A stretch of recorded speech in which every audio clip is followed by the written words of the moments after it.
I'd rather be crying in a Bentley, sipping on Hennessy, drying on my tears with some $100 bills, feeling down in Fendi. Sa place n'est pas devant la caméra, mais plutôt derrière. Bénédicte Kpossou est technicienne audiovisuelle, spécialité prise de vue. Un opérateur ou opératrice de prise de vue est le technicien responsable de la capture des images tout en respectant les différents axes et angles de prise de vue. Ce métier, Bénédicte Kpossou l'exerce depuis une dizaine d'années.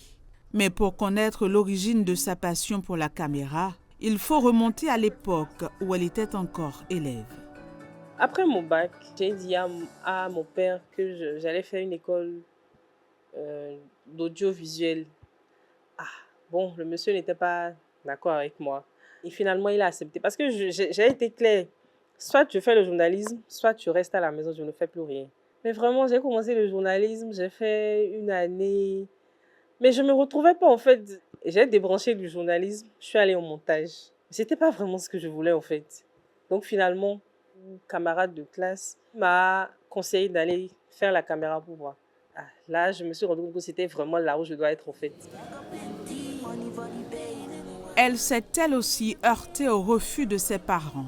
Mais celle qu'on surnommait la pétillante Pétronille Lokossou sur Atlantique FM d'alors a tenu bon et a poursuivi son rêve de devenir preneur de son. Mes parents ne me prédestinaient pas dans ce métier. Et pour eux, ce métier était réservé pour les hommes. Parce que eux, ils veulent que j'aille faire la médecine.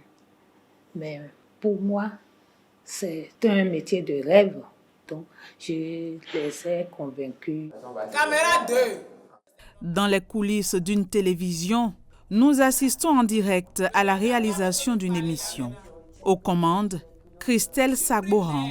La jeune réalisatrice est la preuve que les rêves d'enfants peuvent bel et bien devenir réalité.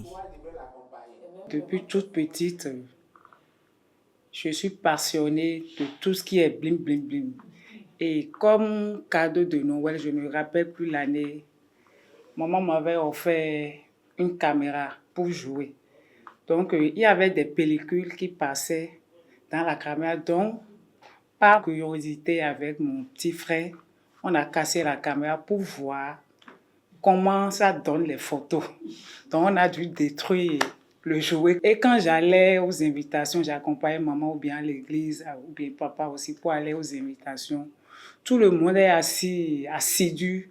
Mais le photographe, lui, il est mobile. J'ai dit, bon, lui, il est qui pour être mobile pendant que tout le monde est assis, concentré. Je dois faire ça. Donc, après mon bac, je n'ai pas hésité à m'inscrire dans une école audiovisuelle. Dans la section images, on a fait quelques semaines. Quand l'un des responsables de l'école avait appelé quelques étudiants, on était 6, il nous avait dit, vous, je ne vous veux pas pour l'image, mais pour la réalisation.